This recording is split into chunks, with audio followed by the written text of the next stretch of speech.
Hey everyone, welcome back to another episode and the final episode of season 1 of Pitch Please. I'm here today with 3 former 180 co-workers, including my first ever creative directors. So let's meet people.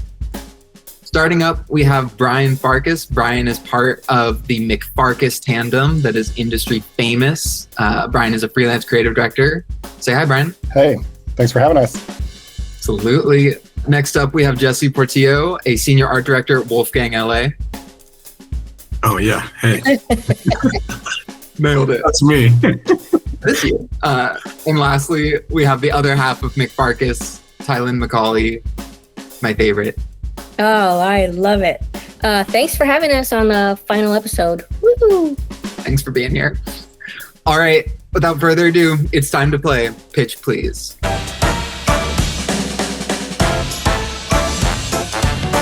All right, our first round I am calling Can Lions. I got to read the pun there. But the short of it is that we tell a lot of lies in this industry, whether it's to ourselves, to our clients, or to our coworkers. I'd like you guys to pick the biggest lies you tell in your careers. You guys are going to have 3 minutes to come up with lies. We'll be right back. All right, we are back with the 3 biggest liars I know. We're going to start this round with Jesse. So Jesse, which lies did you land on? I think the first one is probably the one that I use the most often, which is we can fix it in post. Because we usually can, but by the time you get the bill back, they're kind of like, well, it's probably okay. So, and then my second lie that I use quite frequently is these are within the brand guidelines. Usually I'm like, nah, trying to push it. And I'm like, yeah, this is within. That's the same blue. Brand guidelines can be kind of like the Bible. They can be interpreted in many different ways. Yeah. Say what you want. Exactly. They're guidelines. They're not rules. As now part of an internal creative team, I have a different appreciation for brand guidelines. I'll just say that. We're going to move on to Ty. Ty, which lies did you land on? So my first lie is kind of, I guess, an example of, or an exaggerated example of kind of a industry lie. I think everybody lies about is like results in your case studies. You could play with statistics and make them sound as great as you want. So my lie is 3,000% increase in downloads, views, sales, and whatever. That's typical, yeah. Especially for Can Lin. Yeah. My second lie is I agree with the client's feedback. It does keep your job. Yeah. Okay, we're going to end with Brian. Brian, which lies did you pick?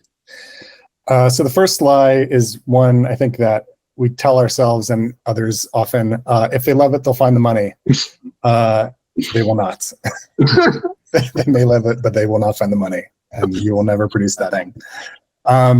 The second lie was often how we start, our spots reference this amazing Nike or Apple spot. And I think, it's done often with really good ambitions and optimism, but Apple and Nike are Apple and Nike for a reason. Their overall body of work and the risks that they take and the directors that they get.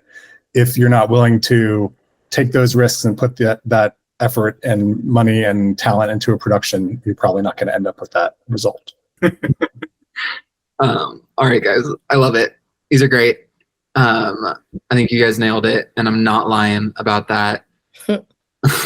Sorry. Can't help myself. This next round, I'm calling off-brand offices. After the pandemic, agencies learned that you can work from home. The entire world changed. And now that you can work from anywhere, agencies are starting to capitalize on that. So what I'm looking for you guys are 2 brand new offices opened up by unnamed agencies in places where only an advertising agency would actually make an office out of. So you guys are going to have 4 minutes to come up with 2 unique office spaces that an agency has converted. We'll be right back. All right, we are back. We have brand new offices to go through, and we're going to start this round with Ty. So Ty, what are the 2 off-brand offices that agencies are opening up according to you?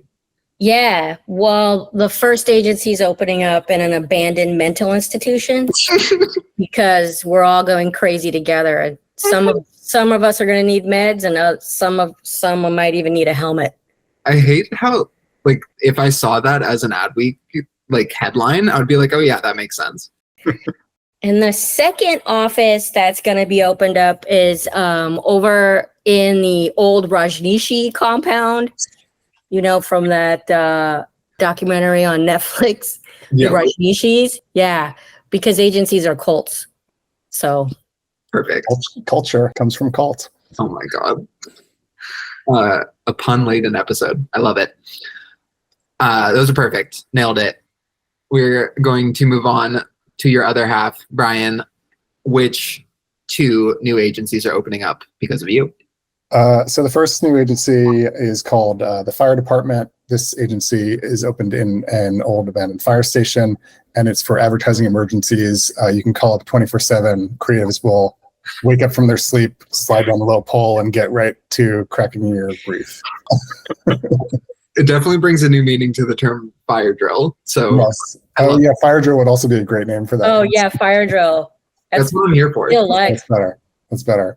And the second one was a sad agency, true story, inside a doctor's office, based on a true story of where we used to work.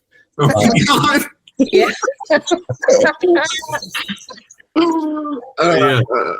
Yeah.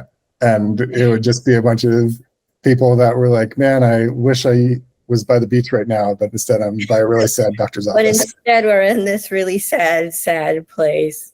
See, the key is to be like Jesse and I, who never got to experience the nice office on the beach, so you just don't know what you're missing. Yeah. You were better off. Yeah, sounds like it. All right, we're going to end this round with Jesse. Jesse, what did you land on? So my first agency is a satellite because everybody wants a satellite office, and it's just it's floating around and we're beaming our ideas off of it. And I was thinking, we always give away like holiday gifts to our clients, and I was thinking that it would probably be like a telescope so you could see our agency fly by. Our ideas are out of this world. Yeah, exactly. Yeah, no, I'm right there with you. Can spy on the competition too. Yeah. All right, what's your second one? Our second ad agency, it's an underground bunker to save energy costs by using geothermal. And so, yeah. And we're all moles. We're all people now. Either way, we never are outside to see the sun, so it doesn't make a difference. Love it. You guys nailed it. We're going to move on to our second from final round. This round is called Super Adbilities, and it is also pretty straightforward, but I'm looking for 2 superpowers from each of you that are only useful if you work in advertising. Oh, okay. You guys are going to have 5 minutes for this round. We'll be right back. We are back with our superhuman creatives who have come up with these superhuman abilities that are only useful if you work in advertising. And we're going to start this round with Jesse. So Jesse, which 2 powers have you introduced? Yeah, my first power is the ability to always know if something is centered. So like, you just like anything you look at, you're like, yep, centered. Right, I need that so bad as a writer because I try to do that all the time and still with the fucking bars that tell you I don't know. So yes. Yeah. And I imagine like it's so powerful that you like people come up to you and like hold things and you're just like, no, Yeah. constantly doing these. Like move it with your eyes. Yeah. And then the second one is the ability to affect testing results. So that like when it goes into testing, you can kind of like, like adjust the roll of the die or whatever and be like, change what's successful or not. So those are my 2 superpowers. Those are great superpowers. It's so good, Jesse. Senator has me dead. So good. I love like how concise they are too, but like very, Yeah. very good. Very art character review. Punchy. All right, we're gonna move on to Ty. Ty, which 2 superpowers did you pick?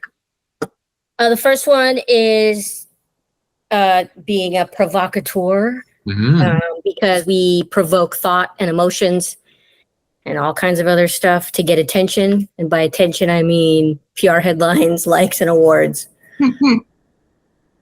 So yeah, we're a provocator. We're provocateurs. Love. Second one is the second superpower is magic, because we create illusions on impossible deadlines. I like this. I like that you and Jesse had slightly different interpretations of the brief. I feel like yours are like making superpowers out of existing advertising capabilities, which I also appreciate. I also think the provocateur would be like a really shitty Disney Plus series.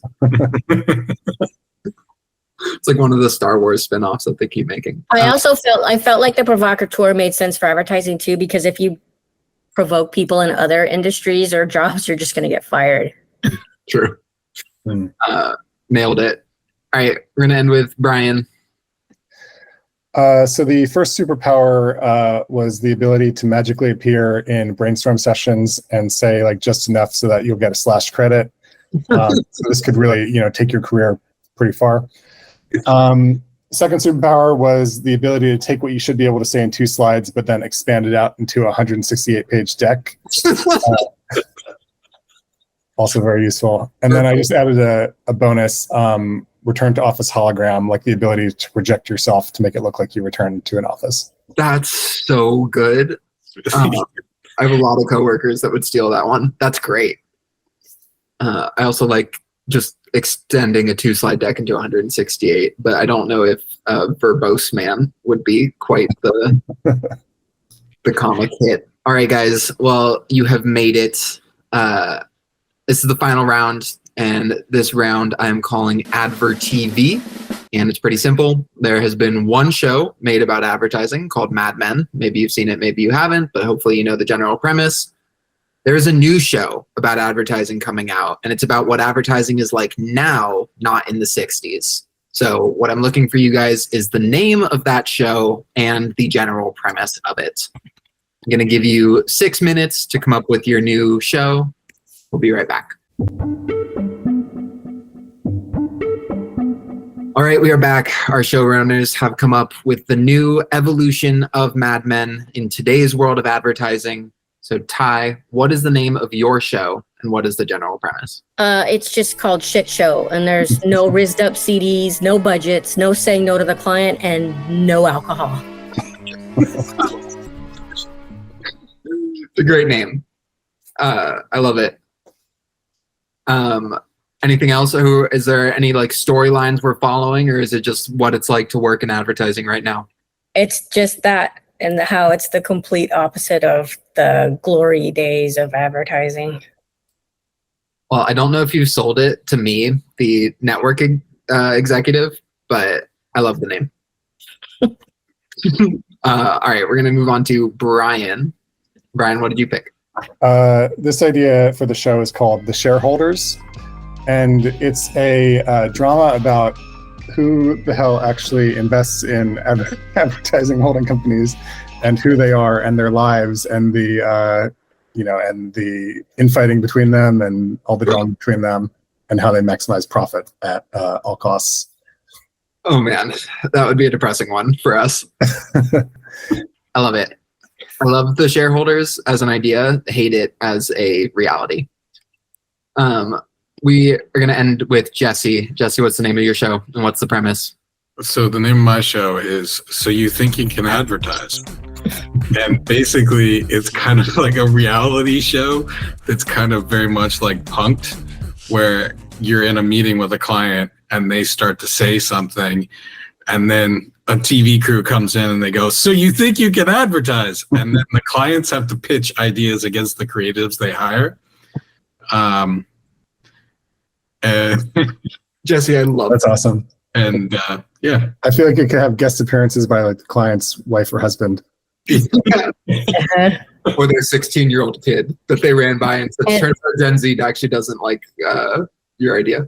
And we can never approve anything. It sounds like cathartic for Jesse. Like this is Jesse's dream. It was just like, oh, so you think you can do my job? Yeah. Yeah. Jesse, I love it. It's so good. Wow. You guys nailed it. I love all of them. They all have great names. I'm very impressed.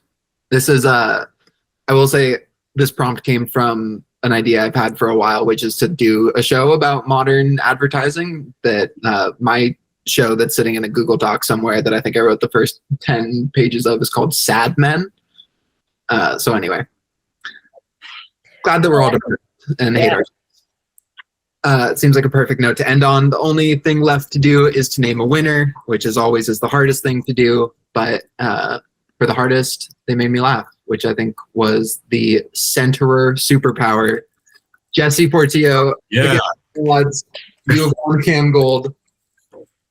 Congratulations. Great honor.